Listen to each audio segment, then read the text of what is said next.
So we're in the 21st day of this government shutdown. Now, there's no end in sight as we are looking at it. It is now the second longest government shutdown. And Donald Trump, who loves to talk about records, I wonder if he's going to brag about this one.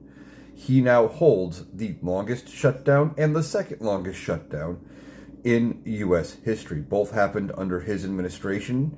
The longest during his first term for 35 days, went so long that they had to end up swearing in the next Congress during a government shutdown, and now the second longest during his second administration.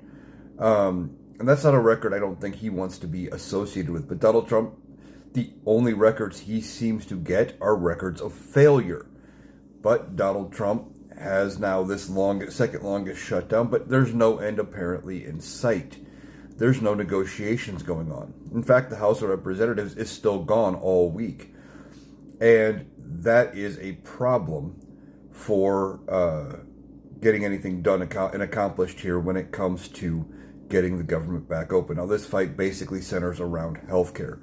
And if Democrats really wanted to, once they get movement on healthcare, they could probably push and try to get movement on other things, and they might afterward. But right now, they need Republicans to agree to extend the Affordable Care Act subsidies that expire at the end of the year. Republicans keep saying, well, we'll talk about it later, or we promise to bring it up for a vote later. Here's the problem. They expire at the end of the year. That is 70 days away. There is no later left. A lot of the insurance companies who are going to be offering insurance plans through the Affordable Care Act exchanges, and including your work insurance plans, have to start setting their pricing. And if they don't know what the subsidies are going to be, if there's even going to be any, they have to plan and price around them. Now, I guess it could be possible that they could say, well, if the subsidies pass at previous levels, it could change, or price subject to change based on subsidies or something like that.